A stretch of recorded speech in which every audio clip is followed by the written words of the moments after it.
BJP के पास महाराष्ट्र में कुछ नहीं था, ये कंधे पे चढ़े शिवसेना के, उनको पीठ में चूरा बेच के डबल करवा दिया। उसी प्रकार से नीतीश कुमार के साथ इन्होंने किया। हटा देते अगर नीतीश कुमार की सीटें कम आ जाती तो। मेरे पिताजी ने मुझे उस समय, मैं समझा नहीं, मुझे घर से निकाल दिया था और बोला तुम गद्दारों के साथ जा रहे हो।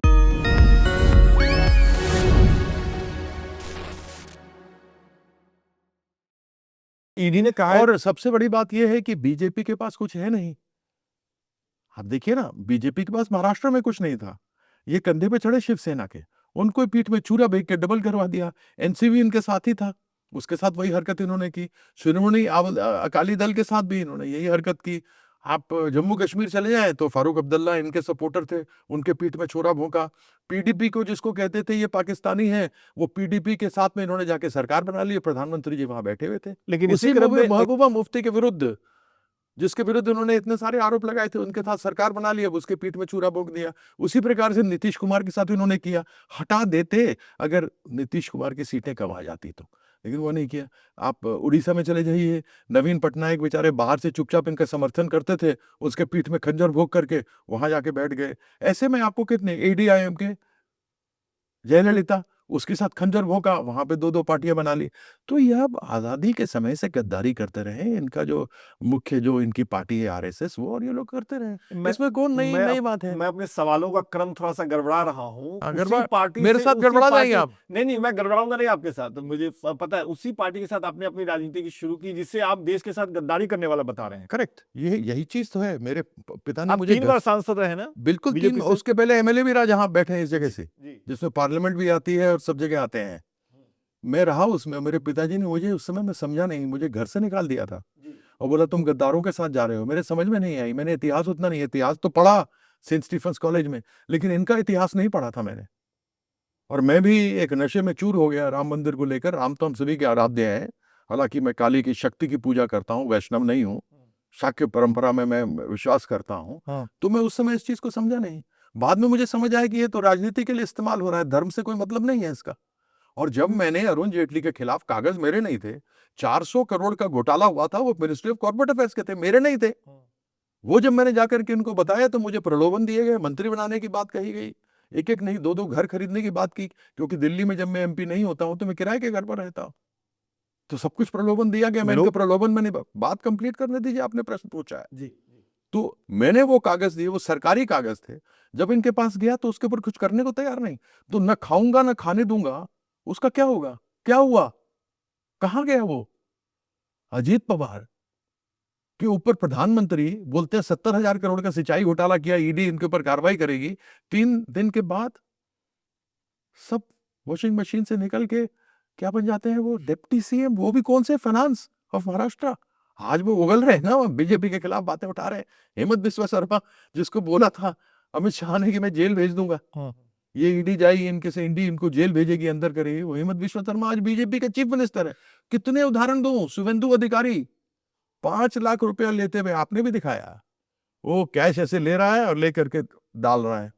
क्या हुआ भाई? क्या होता है?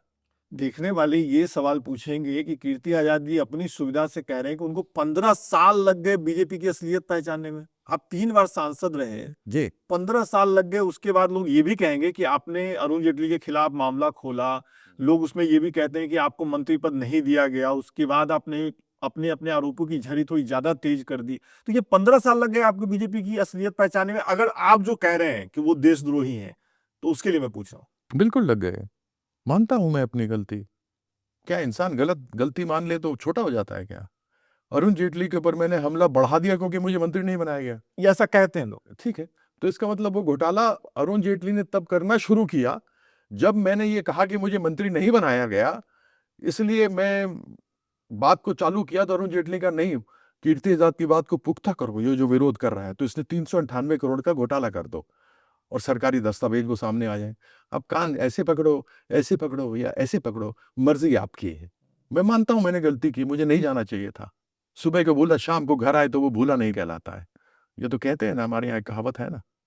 तो ऐसी परिस्थिति में क्या लोगों ने गलतियां नहीं की? तो आप जिन लोगों ने ईडी के अंदर हेरा फेरी की और उसके बाद अजीत पवार जी चले गए, तो उन्होंने गलती वहां भी की, उसके बाद गलती यहाँ पे हटाने के लिए बीजेपी ने क्यों ले लिया?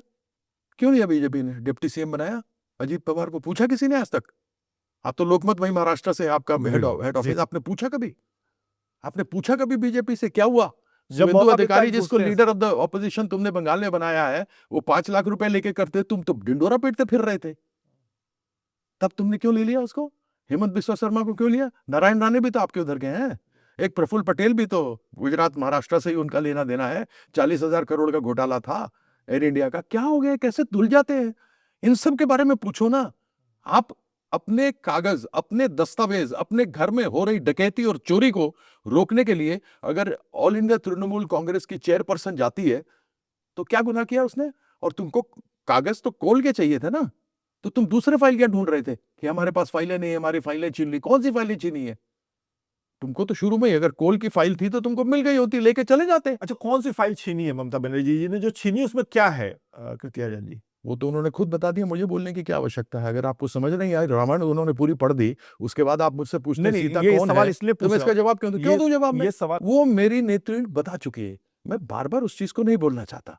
जब मेरी लीडर ने बता दिया कि वो कागज हमारे पार्टी के थे, हमारी इलेक्शन स्ट्रेटेजी थी, हमारे बीएलएस थे, हमारे कैंडिडेट्स थे, उन सबों के कागज थे, उन्होंने बोला है, वही चीज सबके सामने है, मैं क्यों दोबारा उसको रिपीट बीजेपी करूं? कह रही है कि वो भ्रष्टाचार की उसमें सबूत थे, इसलिए वो छीन कर ले गई। बीजेपी से बड़ा कोई भ्रष्टाचारी है?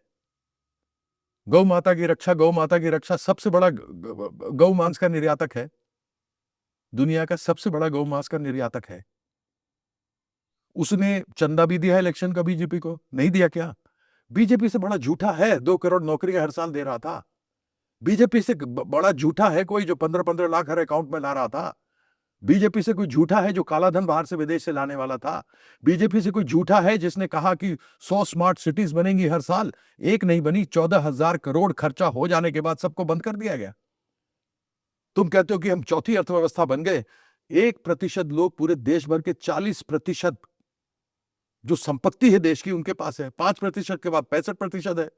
और जो तुम तीसरी अर्थव्यवस्था सबसे बड़ी बनने वाले हो, वो पैसा किसके पास जाएगा? उन्हीं लोगों के पास जिनको तुमने पाला है, जो पूंजीपति हैं।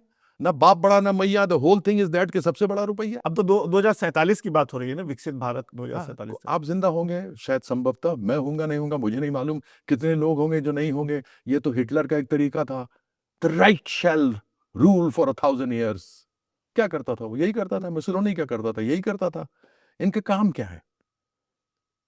कार्ल मार्क्स ने कहा था, religion is the opium of the masses, where nothing works religion does. जो धर्म है वो अफीम की तरह काम करता है, जहां कुछ काम नहीं करता वहां धर्म करता है। तो उसके अलावा और होता क्या है? 18-18 घंटे प्रधानमंत्री हमारे काम करते हैं।